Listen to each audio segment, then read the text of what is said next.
if we look at a modern day traditional number 8, or in the era of the Gerrard, Iniesta, Xavi, Modric still playing as well, a number 8 traditionally operates as a box-to-box player. So box-to-box meaning they will both do the attacking roles and defensive roles.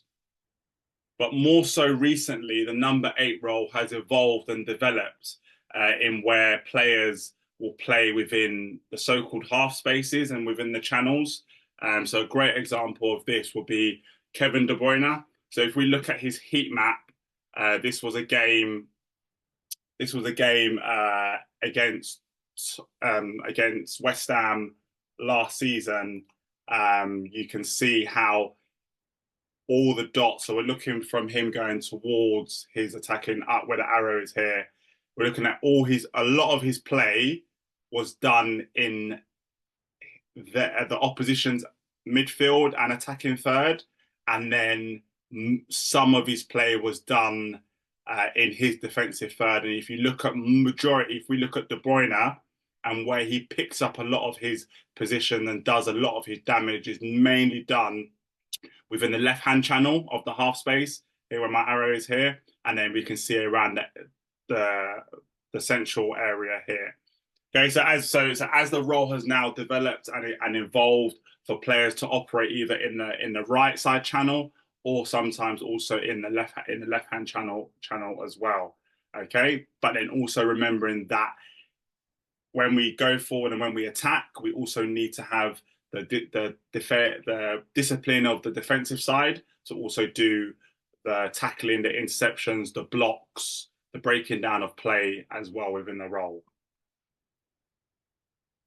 Okay, so some players that I've highlighted and you've also highlighted as well. So you've got Fabian Ruiz, we've got Frank Lampard, we've got Gerrard, we've got Paul Pogba, we've got Andres Iniesta. So just a range of different old school centre midfielders, probably mainly Lampard, Gerrard, Iniesta from like my era. And then with all the budding up and coming players, we've got Fabian Ruiz, Paul Pogba, Kevin De Bruyne, Pedri as well, and then Curtis Jones as well. I really tried really hard to find a current centre midfielder from England. I really tried with that. Obviously, with me being a coach in England, I like to try and find English players that I can also relate to as well. Cool. So this, I've just got some formations here. So if we're looking at the Blues, so I'm looking at the Blues, I'm working with the blue team. Okay, this is a 4-4-2. So this is one formation where you will find a number 8. Where I coach in England, I know we have various players from different parts of different all over the world. I know that the number 6 within the European countries are associated with the holding midfielder. But where I've gone through my coaching courses and how they like to coach us, we associate the 4 as a holding midfielder, and then the 8 as one of the centre midfielders. So in a 4-4-2, so you'll see them operate as a flat back 4, one goalkeeper, flat back 4, 2 centre midfielders. The 4 necessarily could be that holding midfielder, and then the 8 will then be the box-to-box. But depending on the situation of the game, they could also swap roles as well. And then you've got a 7 out wide, a right winger, and a left winger, 11, and then you've got the 2 strikers, a 9 and a 10. And then in a 4-3-3, so if I'm working with the blue team, I've got a back 4, a number 2, 5, 6, and 3. So my right back, centre back, 2 centre backs and left back. I've got my holding midfielder, and then where we're shedding light on the number 8 here. So the number 8 within a 4-3-3 teams will operate with 2 number 8s. For argument's sake and numbers' sake, when we're playing football, we can't obviously use the same numbers. But in a 4-3-3 with one single pivot, you'll generally have 2 number 8s that will both do the box to box. So the arrows are just indicating the different movements that they can go. So if we're looking at the 8 to go forwards, to go out into the right channel, or to come centrally, or to track back. So yeah, in terms of formations, the 4-3-3 is probably my favorite formation in terms of having an overload, playing with a single pivot, allowing space for the centre backs, and then for the number 8 to become a double pivot, maybe out of possession for that security, but then also then support the play going forward. So if you notice from my illustration here, I've added the half spaces and where ideally we'd want the player, we want yourself as a number 8 to play and occupy. So as I alluded to, the developed through the evolution of a number 8, supporting within the half spaces and the inside channels. So if we look here, is ideally where we want the number 8 to operate. And then as you can see, again, working with the blue team, there's player relationships. So the 8 will have a player relationship with the 2 in possession, and the 8 can also have a player relationship with the 7 as well. And then going forwards will then combine with the 9. So this is just another formation. So if we're looking at the 4-4-2 diamond, so again, a flat back 4, we have a number 4, one holding midfielder, and then the 7 and 8 in this instance will be 2 central midfielders. So rather than being wingers in this situation, there'll be 2 central midfielders. I know of Real Madrid playing last season. They played quite narrow with their 2 central midfielders operating either side. And then they play 2 split strikers. So the number 8 in this situation will be a left central midfielder in this illustration here.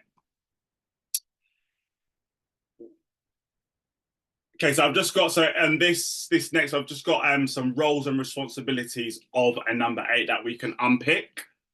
So in possession, so we're looking for for you as a number 8 to be able to receive the ball from the defensive unit.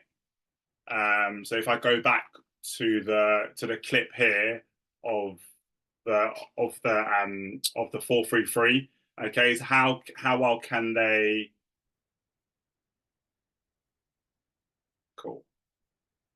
Cool. So sorry.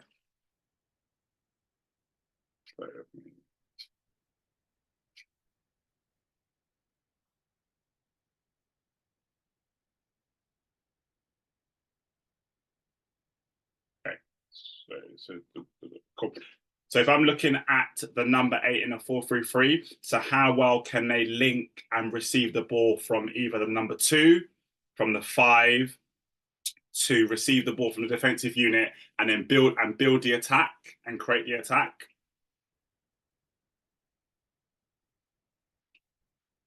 So progress and penetrate through forward passes to break lines into the 7 or into the 9. So again, if I'm looking from a coaching perspective, I'll expect and I demand of my players to always think forwards and to always play forwards and always to look to see if they can break the lines of the opposition.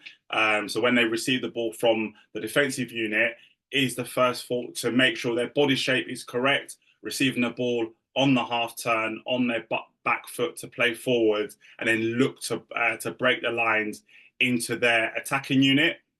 If it's on, if not, can they retain the ball and then progress it through dribbling? Combine with the defensive and attacking units. So combine with a back 4, combine with a 2, 5, and 6. Forward runs beyond the attacking unit.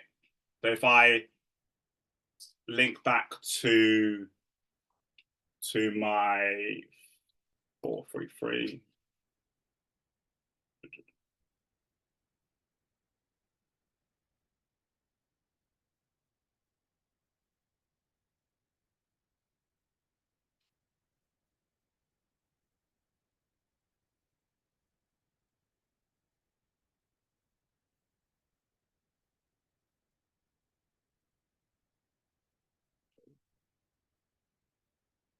So if I link back to my 4-3-3,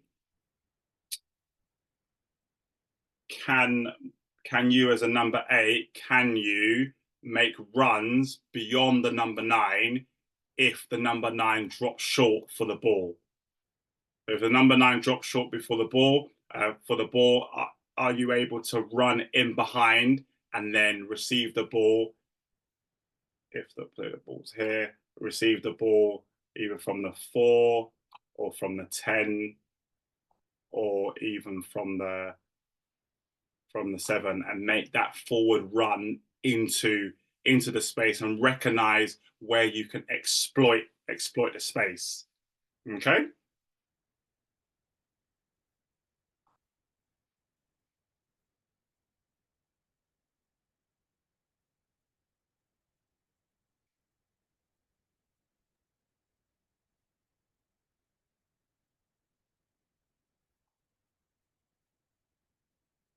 Midfield rotations with the 4 and 10. So depending on how the game's going, the 8 could become a number 4, or the 8 could find themselves on the left hand side of the pitch between rotations, depending on how the game is.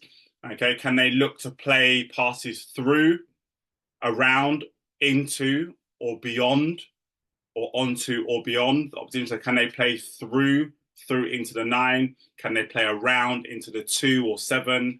Can they play into the 9 or into the 10?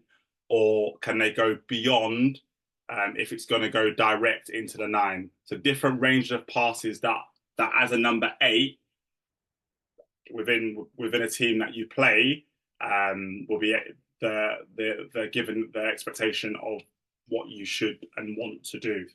Okay, occupying space between the opposition defensive midfielder and the number 9 teammate. So again, recognizing if the number 9 drops short, can you then become the number 9 in a phase of play, and can you occupy spaces between your midfield third and then the opposition's defensive third or your attacking third. Some out of possession, so recognize when to hold, when to step up, when to drop or slide in relation to where the ball is. Be compact as a midfield unit. So as soon as you lose the ball, first thought is, can you be compact? The aim within any team is for the ball not to be played through, but can they play around or can they go beyond and force them out wide? Compete in aerial drills within open play and then defensive set pieces.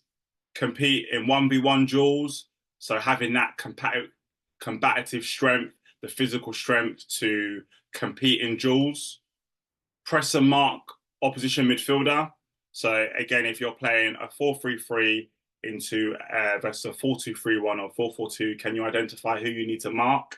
In the next clip, I've got some illustrations and I've got some visuals of an in possession pattern of play that will then put all of these bits of information into practice. Intercept passes, so can they slide and screen in intercept passes and then get their team on the attack? Get narrow, provide support, cover and balance in relation to where the ball is, if it's in a central position. So these are just the roles and responsibilities of you'd say a modern day number 8. The way how I see a number 8 in my team are these are basic in possession principles and in possession roles and responsibilities that you as a player in a number 8 will be expected to do. So those of you who are playing a number 8 as your primary position, you'll start thinking the last game you've had, yep, I did that. Yes, I do that.